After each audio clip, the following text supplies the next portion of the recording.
Hey everybody, Anthony here. It is Tuesday, April 14th, 2025 at about 3:06 p.m. Eastern Time. We're going to read some scripture and then I'm just going to say a few things.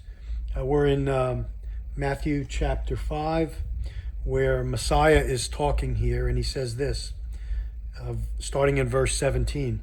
Do not think that I came to destroy the Torah or the prophets. I did not come to destroy, but to complete.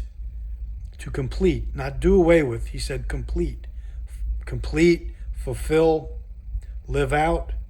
Verse 18, for truly I say to you, till heaven and earth pass away, one yod, which is the smallest Hebrew letter, or one tittle, which is the smallest decoration that's on the letters, not one yod or tittle shall be by no means pass from the Torah until all is done.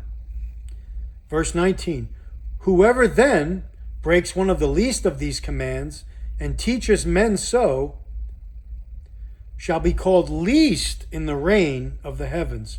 But whoever does and teaches them, he shall be called great in the reigns of heavens. This blows out of the water right there from Messiah's lips alone.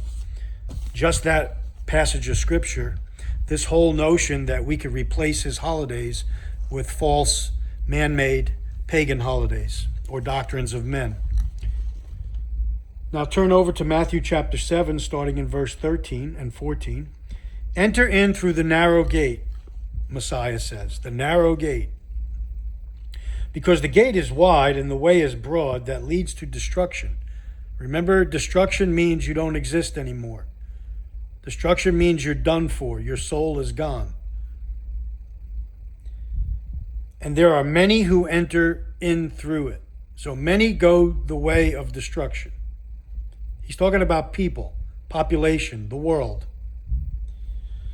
14, because the gate is narrow and the way is hard pressed, which leads to life. Narrow and hard pressed, which leads to life. Does it sound easy? No. Does it sound like you might get some persecution or lose some friends or family or have people try to kill you? Yes, that's what he's saying here. And there are few who find it. Verse 15, but beware of false prophets who come to you in sheep's clothing, but inwardly they are savage wolves. So false prophets could be who? False teachers, priests, pastors, ministers, rabbis, teachers. Bible study teachers, lay teachers, you fill in the blank. They're false prophets coming to you in sheep's clothing.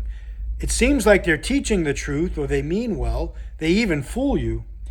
But inwardly they are savage wolves, he says. So he's warning us to watch out for them. By their fruits you shall know them. So ultimately, by their fruit. And how do you know their fruit? You know their fruit because when you know the word and what it says, that you must follow Yah's commandments in order to be set apart and to be called his children through Messiah. That's how you know, because whoever is not doing it or doing the opposite, that fruit is not the fruit, is rotten fruit. That's basically how you know it. And then skip down to verse 21 of chapter 7. This is Messiah still talking here, Yahusha. Not everyone who says to me, Master, Master, shall enter into the reign of the heavens, but he who is doing the desire of my Father in the heavens. Many, he's talking to believers here, or people that think they're believers. Many shall say to me in that day, Master, Master, have we not prophesied in your name, cast out demons in your name, and done many mighty works in your name? He's not talking to the unbelievers here. He's talking to people that assume they're believers. And then I shall declare to them, I never knew you. Depart from me, you who work lawlessness.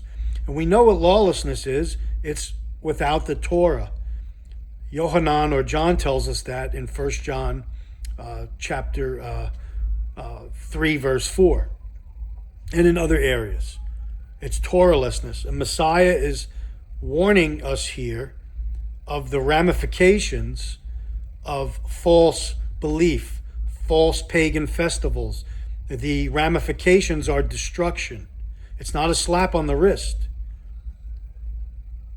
It's people that think they're going or doing good, but they don't want to give up their traditions, their doctrines of men, their leaven, sin, the leaven. That leaven, little leaven, leavens the whole lump, the Apostle Paul would say, who followed the Torah, who followed the dietary laws, the biblical commands, the feasts, along with Peter and Jacob and Yohanan and Matthew and all the others. They all followed it because Messiah led the way with it. He fulfilled it and lived it out. So think long and hard about what you're believing in and who you're believing upon. Is it a ravenous wolf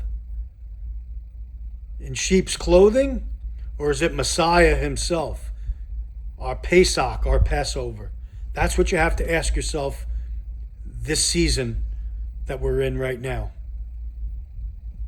Yah bless everybody. Anthony signing off, John 15:5.